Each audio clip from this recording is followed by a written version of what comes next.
Cancer. 2022 is really a year about your friendships, associations, and your individuality. On the one hand, it's going to be about meeting new people, perhaps that share new ideals with you and sort of finding where you fit in. Where on the other hand, it's going to be all about expressing yourself, following your heart, and standing out. This year is going to show you how to integrate the two of those. Want to know more? Keep watching and I'll explain all about it.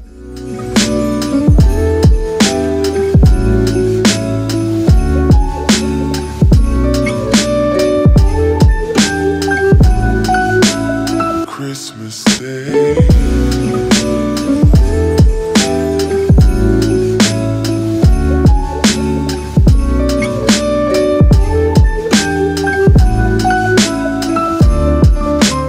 What's up, everybody? It's your girl Mel of Divine Feminine Works, and as always, I hope that this video finds you well and in excellent spirits. If you're new here, welcome. If you're returning, welcome back. This channel is everything tarot, astrology, spirituality, and manifestation. So if those are the things you like, if those are the things you love, if those are the things you want to learn more about, don't forget to hit that subscribe button as well as that notification bell, so you'll always be notified when I come out with new content. And speaking of content, head over to Instagram and follow me over there at Divine Feminine Works. Every day, I've got a whole bunch of content on tarot, astrology, spirituality, and manifestation. All right, so head over there and follow me. All right, so I am so excited to be bringing you this video because this is the video of the year. If you haven't watched any of my other videos, this is the one you definitely want to watch. Actually, this series, because I'm going to be breaking it down by sign, okay? But this is the 2022 astrology forecast. One of my favorite phrases is when you know better, you do better. And if you know what's coming ahead in the coming year, rest assured you're going to be prepared and you're going to know exactly what to do. All right. So without further ado, let's get into it. All right, Cancer. So for you, 2022 has a major emphasis on being part of a group on the one hand, and standing out and being your unique individual self on the other, okay? This is one of those years where you really have to sort of decide where you stand. And while our friends and our associations are great and necessary on one hand, our own individuality and creativity is also equally important on the other. And this year is going to show you how to balance and integrate the two of those themes. All right, so let's take it chronologically and see what this year has in store for you. So at the top of the year in January, we have Venus retrograde and Pluto in Capricorn. And this is all going down in your 7th house of relationships. Now for you guys, relationships have been a sore subject. There's been a lot of transformation in relationships, particularly with Pluto being in Capricorn for so long. So a lot of you may have either broken up, ended relationships in a very major sort of way, or you've stepped up your relationships in a very major way. And that theme is still playing out into 2022, particularly in January. So with Venus retrograde and Venus governing relationships, you're going to find that in the beginning of the year, definitely until February, you guys are really going to be thinking about your relationships and your commitments. Now, relationships are not just romantic. It's also business and, you know, it's business and personal relationships, not necessarily romantic, but it's also your commitments. What are you committed to? Are you happy with what you are committed to or to whom you are committed? What does your relationship look like? How is it structured? Does that structure really work for you? Does it vibe well with your life and with where you want to go in life? All of these questions are going to be asked of you while Venus is retrograde in Capricorn. So prepare for a lot of thinking and contemplation. Anytime a planet is retrograde, it's not a time to take action. It's more of a time of contemplation, planning, and strategizing. And that's exactly what you're going to be doing at the top of the year with Venus retrograde in Capricorn. Thereafter, in April, we have a partial solar eclipse in Taurus, which is going down in your 11th house of friendship, associations, goals, and ambitions. Now, solar eclipses they occur at the new moon lunar phase, and that is all about new beginnings. And a solar eclipse is like a new moon on steroids. So you're going to have this new beginning where it pertains to your friends, your associations, your goals, and ambitions. So this may be a time where you set new life goals. This may be a time where you find a new community with which to join or with which to belong. This is a time when new friends come into your purview, when you start sort of interacting with new people, people who vibe on your same wavelength. And so in April, you're going to have this breath of fresh air when it comes to your goals, ambitions, and your friends. All right. And then in May, we've got Jupiter going into Aries, which is your 10th house of career and public life. And Jupiter in Aries is going to give you the motivation, and it's going to give you the blessings and the green light to either start a new business, get a new job, go out in a different trajectory when it comes to your career. Like, it's going to be a very auspicious time, and that's going to last from May until October. And when it comes to your career, you're going to want to take more risks. And Jupiter is actually going to support that. This is going to be a time where you're going to want to be enterprising, start new things. You're going to want to probably put yourself out there when it comes to looking for a new job, changing career paths, or with your own business. You're going to want to really be motivated to really get yourself out there. It's going to be your time in the sun. Okay. And again, that's from May to October. And then also in May, we have a total lunar eclipse in your 5th house, which is Scorpio. So like I said before, in April, we had a solar eclipse in your 11th house. That was when you have new associations, new friendships, new goals, all of that stuff.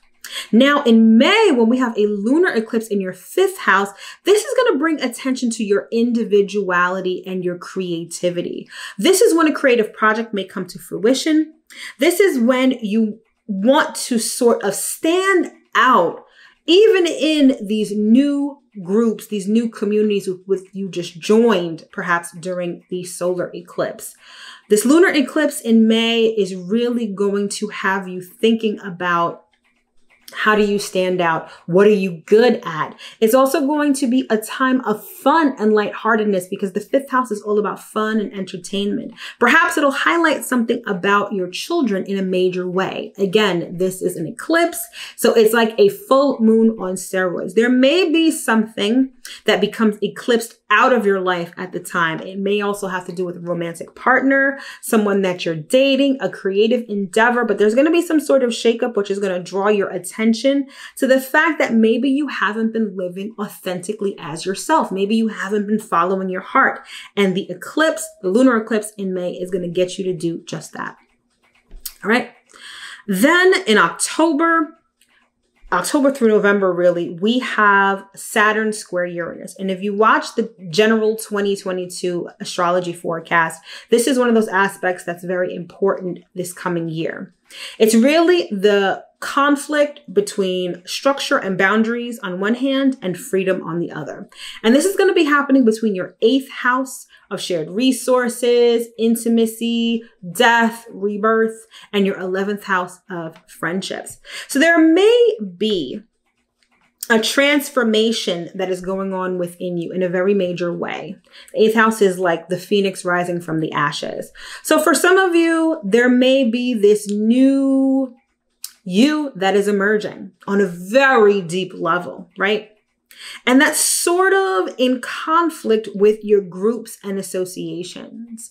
Like I said, there's a lot of new energy in your groups and associations due in part to the solar eclipse, which is happening in your 11th house. So you're interacting with different people. You're meeting different new people who may have different ideas than you, but your sort of internal transformation is going to be at odds with that. And the best way to sort of handle this transit is to sort of integrate the both. It's not like you have to choose one or the other, but you do have to sort of find, I'm not even going to say a middle ground. You're going to have to find a way to sort of reconcile this conflict that's going on. And we're all going to be doing this on some particular level. But for you in particular, Cancer, it's like your personal transformation, your rebirth in a sense versus your friends. Maybe your friends don't really like this new you. Maybe your friends are influencing maybe a little too strongly this transformation that you're going through. That's sort of how that Saturn square Uranus is going to play out for you. And again, that's going to be happening in October and November. So you're going to want to pay attention around that time. If you're getting a lot of pressure from friends, if you feel like maybe you need to step back from your friends a little bit, you'll know instinctively what to do. Also in October, we have a partial solar eclipse in your 5th house. So again, things were eradicated from your 5th house during the lunar eclipse back in May, right? So now with the solar eclipse in your 5th house, now's going to be the time to really have fun, maybe integrate more dating and romance in your life, get into your creative bag, really stand out. That's when you're going to want to plant those seeds. And if you don't do it, the universe is going to do it for you, because eclipses are the universe's way of moving things around. And so at that time, new people, new creative endeavors may sort of fall into your lap.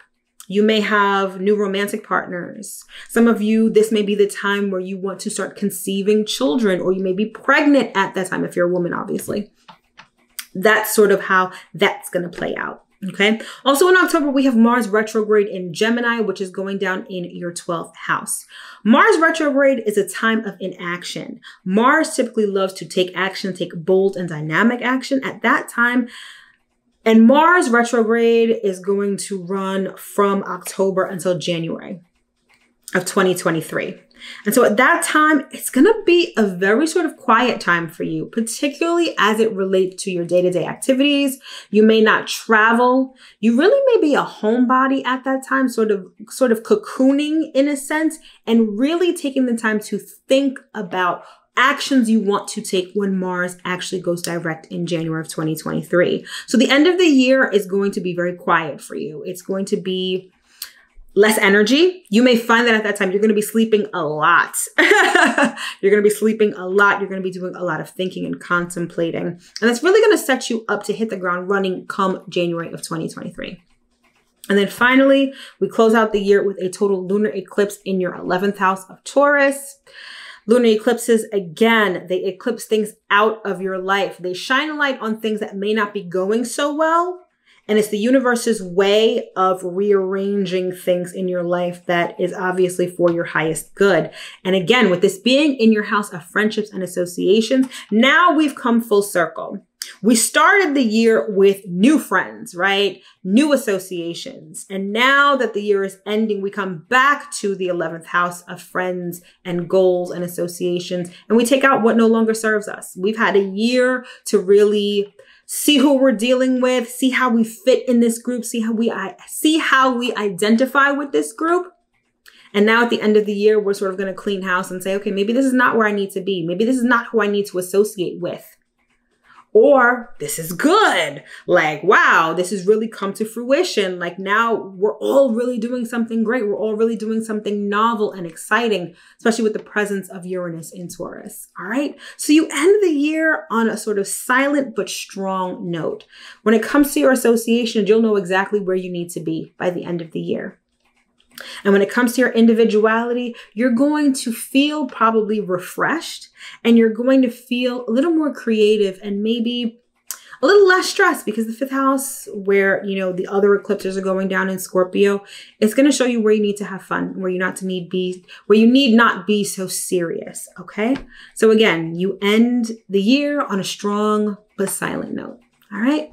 All right, my loves, that has been the Astro Forecast for 2022. I sincerely hope that you were able to glean some information that may be helpful to you in the coming year. As always, it is my pleasure and a privilege to be bringing this information to you. I wish you nothing but the best. I mean, the absolute best for 2022. This is going to be a year to remember, and I sincerely hope that it brings you everything that your heart truly desires. Thank you so much for watching. Don't forget to like, comment, share, and subscribe, and I will see you guys next year. Take care.